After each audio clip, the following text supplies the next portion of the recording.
டேய் போலீஸ் வருதுடா.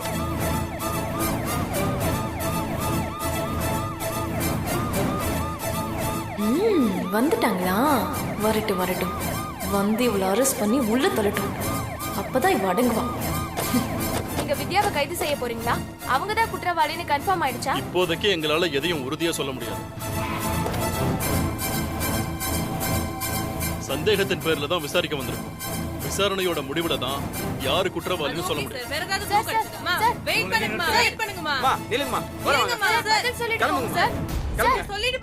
டேய் போலீஸ் வருதுடா. யோ முதல்ல கதவு சாத்தியா. எங்க போனாலும் ஈ மாதிரி முக்கிறாங்க. பதிலே சொல்ல முடியல. சார் என் மருமக மேல எந்த தப்புமே இல்ல.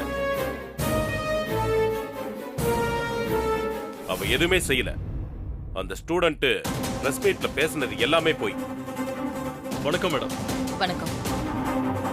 திடீர்னு அந்த பொண்ணை யாரோ கொலை பண்ணிட்டு அந்த பழைய வித்யா மேல போட பாக்குறாங்க. வித்யா தலைவர் பதவிக்கு வந்தது பிடிக்காத யாரோ தான் இதை செஞ்சிருக்காங்க சார். யாரோன்னா யார சார் விசாரிக்கிறது? சார் அந்த சகுந்தலா தான் சார் இது எல்லாத்துக்கும் காரணம். எனக்கு கன்ஃபார்மா தெரியும் சார். ஆதாரம் ஏதாவது இருக்கா? ஆதாரம் சார் அது விசாரணை பண்ணா கண்டிப்பா தெரிஞ்சிடும் சார். சார் உங்க குடும்பத்து மேல பெரிய மரியாதை இருக்கு. உங்க வைஃப் மேலயும் பெரிய மரியாதை இருக்கு. நானும் உங்க வைஃப நிரபராதின்னு சொல்லலாம். ஆனா எவிடன்ஸ் எல்லாமே உங்க வைஃப் மட்டும்தான் கையை காட்டுது. வாசல்ல பாத்தீங்கல்ல, எங்க போனாலும் கேமராவோட நிக்கிறாங்க. எல்லா மீடியாவிலையும் இந்த நியூஸ் தான் லைவ்ல போயிட்டு இருக்கு. மாணவர்கள் போராட்டம் வேற அங்கங்க சின்னதா ஆரம்பிச்சிருக்கு. அது பெருசா வரதுக்குள்ள நாங்க நடவடிக்கை எடுக்கணும். சார் என்னால யாருக்கும் எந்த பாதிப்பும் வரக்கூடாது.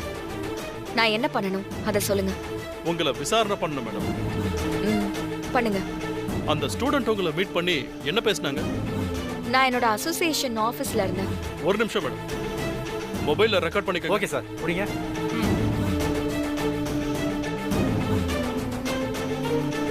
ரெக்கார்ட் பண்ணு.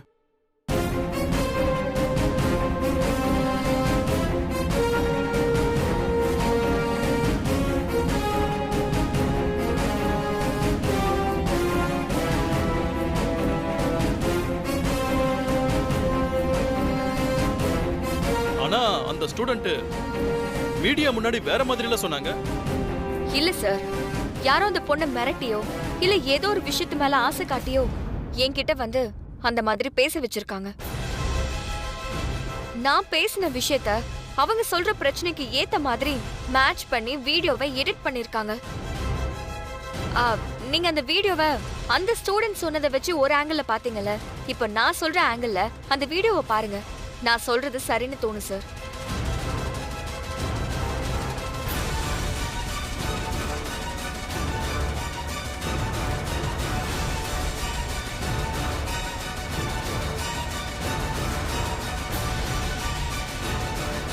நீங்க சொல்றது மேட்ச் ஆகுது. ஆனா இப்போ அந்த பொண்ணு இறந்துட்டாளே மேடம், அதுக்கு என்ன பண்ண சொல்றீங்க? யார் அந்த பொண்ணு அப்படி பேச சொன்னாங்களோ அவங்க தான் சார் அந்த பொண்ணை கொலை பண்ணிருப்பாங்க. நாங்க சகுந்தலாவை சந்தேகப்படுறோம். ஆனா உறுதியா இத அவங்க தான் செஞ்சிருப்பாங்களான்னு என்னால சொல்ல முடியாது. ஏன்னா நான் இந்த பதவிக்கு வந்ததே நிறைய பேருக்கு பிடிக்கல. நான் நேர்மையா மாணவர்களுக்காக நல்லது பண்றதுக்காக எடுக்கிற நடவடிக்கைய பலரும் எதிர்க்கிறாங்க. எனக்கு தெரியும் சார், நல்லது செய்யணும்னா 4 பேரை பகைச்சுக்கிட்டாதான் முடியும். அப்படின்னா நிறைய பேரை பகைச்சுக்கிட்டேன். அவங்கள யாராவது கூட இதை செஞ்சிருக்கலாம் சார். இன்னார்தான் செஞ்சாருன்னு என்னால உறுதியா சொல்ல முடியாது. இங்க பாருங்க, குற்றவாளி வேற ஒருத்தரா இருந்தாலும் அதெல்லாம் டீப் இன்வெஸ்டிகேஷனுக்கு அப்புறம் தான் தெரிய வரும். இப்போதைக்கு இருக்கிற எவிடன்ஸை வச்சு எல்லாரும் நீங்க தான் குற்றவாளின்னு சொல்றாங்க. நாங்களும் அப்படிதான் பார்க்கணும். அதனால உங்க வீட்டை சர்ச் பண்ணணும். சார் என்ன சார் விளையாடுறீங்களா என்ன? அவ அவ்வளவு தெளிவா சொல்லிக்கிட்டு இருக்கா, நீங்க சொன்னதே சொல்லிட்டு இருக்கீங்க. சார் முதல்ல வாரண்ட் இருக்கா சார்? அதை எடு. சார்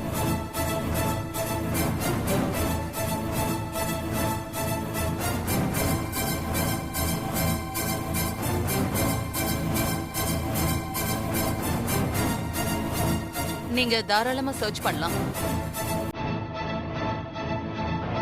எங்களுக்கு எந்த ஆட்சேபனையும் இல்ல.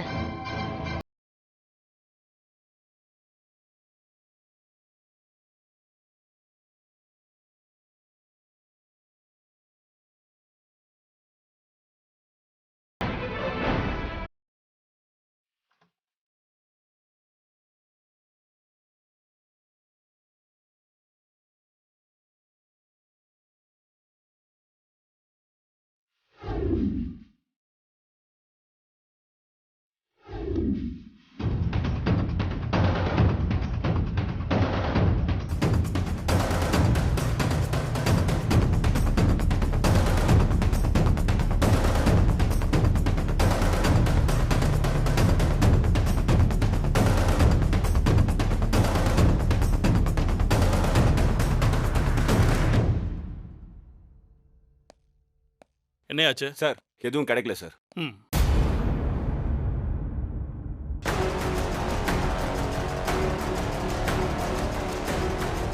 சார் ஒன்றும் கிடைக்கல சார்.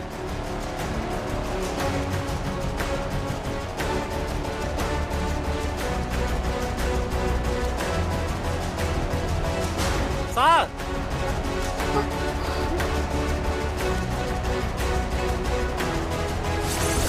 சார்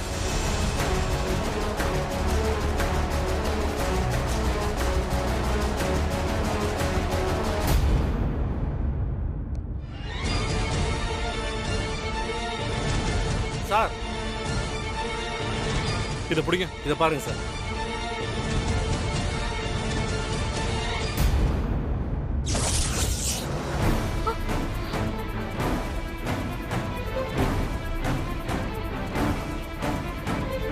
இது எங்கேயா இருந்தது? மேல இருக்கிற 2 ரூம்ல லெஃப்ட் ரூம்ல இருக்கு சார். அந்த லெஃப்ட் ரூம் யாரோடது? என்னோட ரூம் தான் சார். என்ன மேடம் இது? இந்த கத்தி எப்படி உங்க ரூம்குள்ள வந்துச்சு? கத்தி கொலைகாரி உண்மையாவே இவ கொலை பண்ணிட்டாளா? சார், இது எப்படி ரூமுக்கு வந்துச்சுன்னே எனக்கு தெரியல சார். என்ன மேடம், உங்க வீட்ல அதுவும் உங்க ரூம்ல உங்களுக்கு தெரியாம எப்படி கத்தி வந்திருக்க முடியும்? இதுக்கு மேல நான் எப்படி உங்களை நிரபராதின்னு சொல்ல முடியும்? சார் வித்யா கொலை பண்ணல சார். சார் அவளை இந்த கேஸ்ல மாட்டி விடுறதுக்காக யாரோ பிளான் பண்ணி எல்லாத்தையும் பண்ணிட்டு இருக்காங்க சார். சார் தயவு செஞ்சு நான் சொல்றது கேளுங்க சார். இல்ல சார், உங்க வைஃபை அரெஸ்ட் பண்றதை தவிர எங்களுக்கு வேற வழியே இல்லை.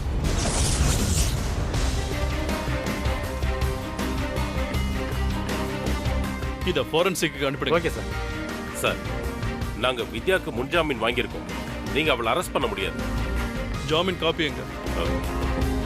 கேள்றா. சரி. என்னன்னு கேள்வி.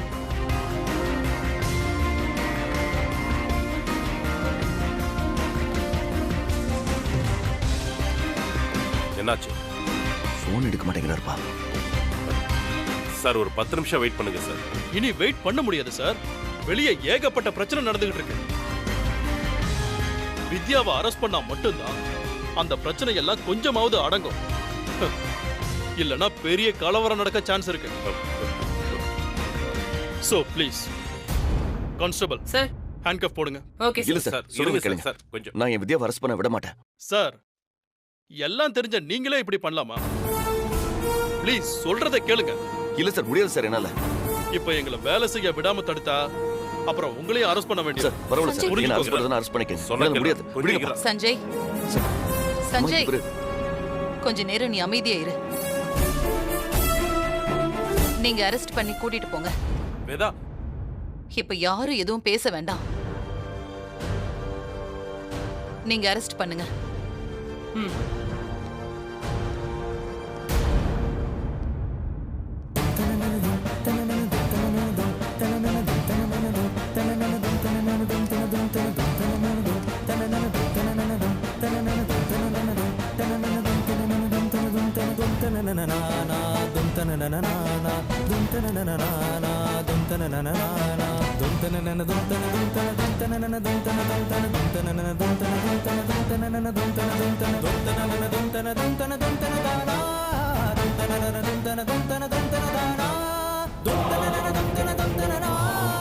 வாமா.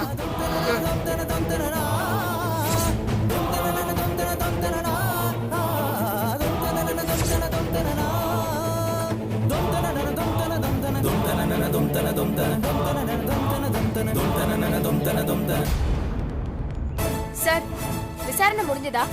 வித்யாதா குற்றவாளின்னு முடிவு பண்ணிட்டீங்களா? எவிடன்ஸ் ஏதாவது கிடைச்சதா சார்? வித்யாவோட ரூம்ல இருந்து கத்தியை கைப்பற்றிருக்கு. அந்த கத்தி தான் மாணவியை குத்தன கத்தியாங்கிறது ஃபாரன்சிக் அப்புறம் போஸ்ட்மார்ட்டம் ரிப்போர்ட் அது வந்ததுக்கு அப்புறம் தான் தெரியும். அப்ப வித்யா தான் கொலை பண்ணிருக்காங்கன்னு கன்ஃபார்ம் பண்ணிக்கலாமா சார்? ஹலோ, என் ஒய்ஃப் கொலை பண்ணல. இப்ப அவளை அரெஸ்ட் பண்ணாலும் அவளை நிரபராதி நான் நிரூபிப்பேன். உண்மையான குற்றவாளியை கண்டுபிடிச்சு சட்டத்துக்கு முன்னாடி நிறுத்துவேன். என்ன சார், கொலை பண்ண கத்தியே உங்க வீட்ல இருக்கு, இப்பவும் உங்க வைஃப் கொலை பண்ணலன்னு சொல்றீங்க? வெளியே நல்லவங்க மாதிரி வேஷம் போட்டுட்டு இப்படி ஒரு வேலையை செஞ்சிருக்காங்க. ஏய், என்ன பேசிட்டு இருக்க நீ? என்னடா பண்ற சஞ்சய்? என்னப்பா இப்படி பேசுற? கொஞ்சம் அமைதியா இருடா. அவங்க அப்படிதான் பேசுவாங்க. இத பாருங்க, என் ஒய்ஃப் நிரபராதின்னு சொல்லி நான் நிரூபிக்கிறேன். அப்ப நீங்க எல்லாம் என்ன பேசுறீங்கன்னு நான் பாக்குறேன். வித்யாவை நாங்க அரெஸ்ட் பண்ணிட்டோம். தயவு செஞ்சு மாணவர்கள் எல்லாம் போராட்டத்தை கைவிடணும்னு கேட்டுக்கிறேன். சார், நாங்க இன்னும் ஒரே ஒரு क्वेश्चन கேட்கணும் சார். எனக்கு நிறைய வேலை இருக்கு. எல்லாரும் கொஞ்சம் தள்ளி போங்க. வழிவிடுங்கம்மா. வழிவிடுங்க. தள்ளுங்க தள்ளுங்க தள்ளுங்க. தள்ளுங்கம்மா, தள்ளுங்க. வித்யா, மா, வித்யா நீங்க இருங்கம்மா.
ப்ளீஸ் சரி, டிஸ்டர்ப் உங்க பண்ணாதீங்க. wife arrest வழிவிடுங்க. பண்ணாங்க. வேண்டாம், வேண்டாம், வழிவிடுங்க. சார். சார், சொல்லிட்டு போங்க சார். சார்,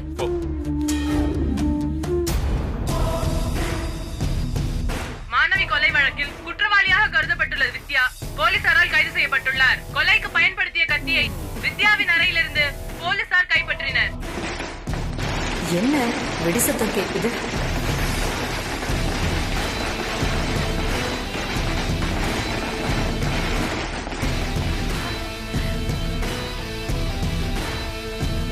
ஐயோ, வணக்கம் சகுந்தலா. என்னென்ன இதெல்லாம்? Thank you thank you thank you. நீ யாருன்றத நிரூபிச்சுட்ட சகுந்தலா. எங்களால இதை செஞ்சிருக்கவே முடியாது. நம்ம எதிரி ஒளிஞ்சா. ஆரம்பத்துல நீ இந்த பிளானை சொல்லும் போது எனக்கு கூட நம்பிக்கையே இல்லை. ஆனா சொன்ன மாதிரியே செஞ்சு காட்டிட்டியே சகுந்தலா. உன்னை எவ்வளவு பாராட்டினாலும் தகும். ஐயோ, போதும் போதும். ஏற்கனவே அந்த சஞ்சயும் வித்யாவும் நான் தான் இதெல்லாம் செஞ்சிட்டேன்னு நம்பிட்டு இருக்காங்க. இப்படி வீட்டு முன்னாடி வெடி போட்டு கொண்டாடினா அதை கன்ஃபார்ம் பண்ணிட மாட்டாங்க? கன்ஃபார்ம் பண்ணட்டுமே. கன்ஃபார்ம் பண்ணி என்ன பண்ண போறாங்க? கொலை பண்ண கத்தியா அவ வீட்டுல கிடைச்சிருக்கு. இதுக்கு மேல என்ன வேணும்? ஏன் சகுந்தலா, வேதாக்கு இருக்க செல்வாக்குக்கு முன்ஜாமீன் வாங்கிருக்கலாம்ல, ஏன் பண்ணல? மருமக மேல இருக்க கோபத்துல அவ ஜெயிலுக்கு போறது சரின்னு விட்டுட்டாளா? அது எப்படி நான் ட்ரை பண்ணாம இருப்பா? ட்ரை பண்ணா கிடைக்கல. அப்படியா? ஆமா, ஜாமீனை தான் ஜட்ஜு ரிஜெக்ட் பண்ணிட்டாரே. உன் ஜாமீனுக்காக அந்த வீட்டுல 10 பாத்திரம் தேக்க வச்சால அந்த வித்யா.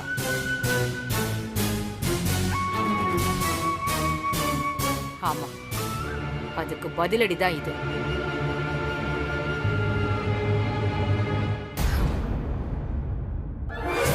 நான் பண்ணிருக்கிற பிளான் படி எல்லாம் பக்காவா போச்சுன்னா கோர்ட் அவதான் அக்யூஸ்ட்னு கன்ஃபார்ம் பண்ணிடும். அதுக்கப்புறம் அந்த வித்யாவை எவனாலையும் காப்பாத்த முடியாது. விடக்கூடாது. இப்பவே ஸ்டூடெண்ட்ஸ்லாம் அங்கங்க சேர்ந்து போராட்டம் பண்ண ஆரம்பிச்சிட்டாங்க. அதுல நாம கொஞ்சம் பெட்ரோலை ஊத்துனா போராட்டம் இன்னும் கொழுந்து விட்டு எரியும்ல. அந்த நெருப்புல வேதாவோட கல்வி சாம்ராஜ்யமும் அந்த வித்யாவோட எதிர்காலமும் சேர்ந்து எரிஞ்சிடும். அதுக்கப்புறம் நம்மள எதிர்க்க எவனும் இருக்க மாட்டான். சகுந்தலா, இனி அவ தலைவர் பதவியிலே இருக்க முடியாது.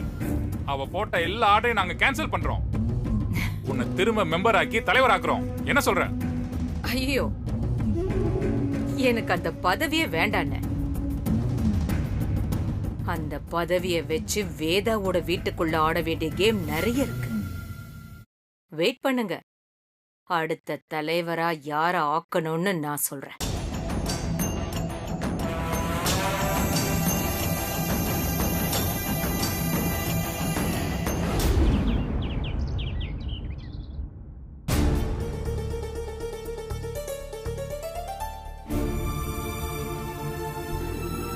நான் எது நடக்கக்கூடாதுன்னு நினைச்சிட்டு இருந்தனோ அது நடந்துருச்சு.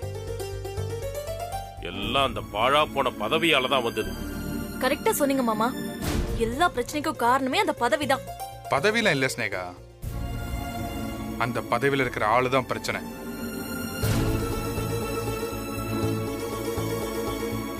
அம்மா இத்தனை வருஷம் அந்த பதவியில இருந்திருக்காங்க. யாராவது அவங்களுக்கு பிரச்சனை கொடுத்திருப்பாங்களா? இவதான் என்னமோ ஒரே நாள்ல உலகத்தையே மாத்த போற மாதிரி என்னென்னமோ பண்ணிட்டு இருந்தா. இப்ப கடைசியா போலீஸ் ஸ்டேஷனுக்கே போயிட்டா. என்ன நடக்குதுன்னே புரியல. இது இப்படியா நிக்க போகுது? வித்யாக்கு வர கெட்ட பேரு மொத்தமா எல்லா இன்ஸ்டிடியூஷன்லயும் சேரும். நம்ம இன்ஸ்டிடியூஷனோட ஃபியூச்சரை எவ்வளவு பாதிக்கும்? அத பத்தி எல்லாம் அவங்க கவலைப்பட மாட்டாங்க. இப்பவும் அவங்க செய்யறதா சரின்னு சொல்லிட்டு இருப்பாங்க. நல்லது பண்ணா கெட்டது தேடி வரும்னு ஒதுங்கி இருந்தா இந்த உலகத்துல நல்லதே நடக்காது. அத புரிஞ்சுக்கிற நிலைமையில நீங்க இல்ல. அதனாலதான் இப்படி பேசுறீங்க. அப்போ அத்தை இத்தனை நாள் சரியா நிர்வாகம் பண்ணலன்னு சொல்றியா? உன் பொண்டாட்டி பதவிக்கு வந்துதான் சாஞ்சி கிடந்த கோபுரத்தை தூக்கி நிறுத்தினாளா? எந்த பிரச்சனையை எப்படி ஹேண்டில் பண்ணணும்னு அத்தைக்கு தெரியும். அதுவும் பொண்டாட்டிக்கு தெரியல. அதுதான் இந்த பிரச்சனைக்கு காரணம். அப்ப அப்படியே இருக்கட்டும், அதை நாங்க பாத்துக்கிறோம். நீங்க ஒண்ணு எங்களுக்கு உதவி செஞ்சு எங்களை தூக்கி நிறுத்த வேண்டாம். டேய் சஞ்சய், இப்ப வித்யாவை எப்படி வெளியே கொண்டு வரதுன்னு யோசிக்கிறத விட்டுட்டு சும்மா இவங்களோட எல்லாம் சண்டைக்கு போற. அப்பா நீங்களே பாத்தீங்களப்பா எப்படி பேசுறாங்கன்னு. டேய், இதெல்லாம் கேட்க வேண்டிய இடத்துல தான்டா நீ இருக்க. இதெல்லாம் நீ ஒண்ணும் காதுல கேட்டுக்காத. வித்யாவை எப்படி வெளியே கொண்டு வரதுன்னு மட்டும் யோசி. அப்பா வித்யா இந்த பிரச்சனையில இருந்து தப்பிக்கவே கூடாதுன்னு தான் அந்த பொண்ணை கொலை பண்ணிருக்காங்க. ஆனா அந்த கத்தி வித்யா ரூமுக்கு எப்படி வந்துச்சுன்னு தான் தெரியல. அப்பா ஒரு நிமிஷம், நான் வீட்டோட சிசிடிவி செக் பண்ணிட்டு வரேன்.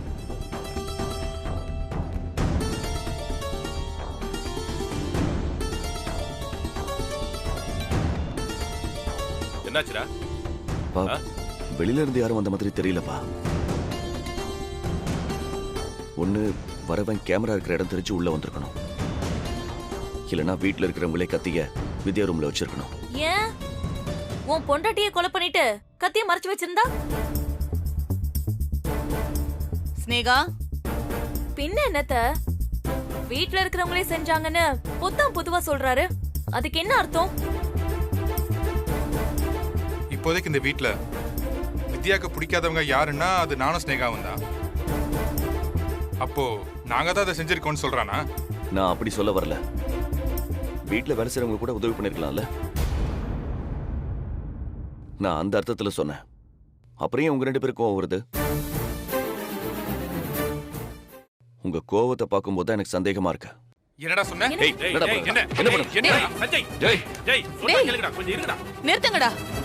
நிறுத்துங்க. இங்க என்ன நடந்துட்டு இருக்கு? நீங்க என்ன பண்ணிட்டு இருக்கீங்க? உங்க சின்ன பையன் பேசுறது மட்டும் நியாயமாத்த? அந்த ஸ்டூடெண்ட் காட்டின வீடியோவும் தெளிவா இருக்கு. அவ பிரஸ் மீட்ல பேசும்போதும் தெளிவா தான் பேசினா. அடுத்த நாள் பார்த்தா அவ செத்துருக்கா. அவளை குத்துன கத்தை வித்யா ரூம்ல இருக்கு.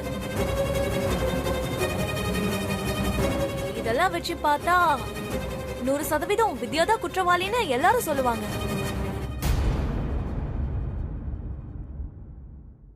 அப்படி சொன்னமா? எங்க கிட்ட ஏன் இவர் இவ்ளோ கோவப்படுறாரு? எங்களை ஏன் இப்படி குத்தி காட்டி பேசுறாரு? உன்னால உன் பொண்டாட்டியை காப்பாத்த முடியலனா கதவை சாத்திட்டு தனியா போய் அழு. எங்களை சீண்டிட்டு இருக்காத.